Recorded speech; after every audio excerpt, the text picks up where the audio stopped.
തൃശൂർ പടിയൂരിൽ അമ്മയെയും മകളെയും കൊലപ്പെടുത്തിയ സംഭവത്തിൽ പ്രതിക്കായി ലുക്കൌട്ട് നോട്ടീസ് പുറത്തിറക്കി പോലീസ്. കാറളം വെള്ളാനി സ്വദേശികളായ മണി, മകൾ രേഖ എന്നിവരെയാണ് രേഖയുടെ രണ്ടാം ഭർത്താവ് പ്രേംകുമാർ കൊലപ്പെടുത്തിയത്.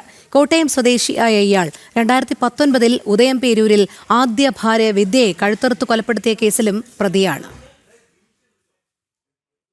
അതീവ ക്രൂരനായ പ്രതിയെ ആദ്യ കേസിൽ ഏറെ പണിപ്പെട്ടായിരുന്നു പിടികൂടിയതെന്നും കൊലപാതകത്തിന് ശേഷം ദൃശ്യം മോഡലിലാണ് പ്രതി രക്ഷപ്പെട്ടതെന്നും പോലീസ് പറഞ്ഞു.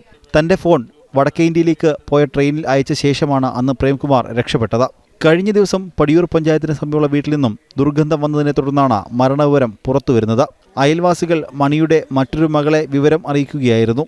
ഇവർ വന്ന് വീടിന്റെ പിൻഭാഗത്തെ വാതിൽ തുറന്ന് അകത്ത് കയറി നോക്കിയപ്പോഴാണ് അമ്മയും മകളും വീടിന്റെ ഹാളിലും സമീപത്തെ മുറിയിലുമായി മരിച്ചു കിടക്കുന്നത് കണ്ടത്. മൃതദേഹങ്ങൾക്ക് ദിവസങ്ങളുടെ പഴക്കമുണ്ടായിരുന്നു. വീടിനുള്ളിൽ സാധനങ്ങൾ അലങ്കോലമായ നിലയിലായിരുന്നു. മണിയുടെ മകൾ രേഖയുടെ രണ്ടാമത്തെ ഭർത്താവ് കോട്ടയം സ്വദേശി പ്രേംകുമാർ കുറച്ച് ദിവസങ്ങൾക്ക് മുൻപ് ഇവിടെ ഉണ്ടായിരുന്നതായി നാട്ടുകാർ പറഞ്ഞു. എന്നാൽ ഇയാളെ ബന്ധപ്പെടാൻ സാധിച്ചിരുന്നില്ല. ദിവസങ്ങൾക്ക് മുൻപ് പ്രേംകുമാറിനെതിരെ ഇരിങ്ങാലക്കുട വനിതാ സ്റ്റേഷനിൽ പരാതി നൽകിയിരുന്നതായി സഹോദരി വെളിപ്പെടുത്തിയിരുന്നു. കാട്ടൂർ ഇൻസ്പെക്ടർ ER ബൈജുവിന്റെ നേതൃത്വത്തിലുള്ള പോലീസ് സംഘം സ്ഥലത്തെത്തി തെളിവുകൾ ശേഖരിച്ചിട്ടുണ്ട്. രേഖയുടെ ഭർത്താവ് പ്രേംകുമാറിനായി പോലീസ് തിരച്ചിൽ തുടരുകയാണ്. കുടുംബവഴക്കിനെ തുടർന്ന് പ്രേംകുമാർ കൊലപാതകം നടത്തി എന്നാണ് പോലീസിന്റെ പ്രാഥമിക നിഗമനം.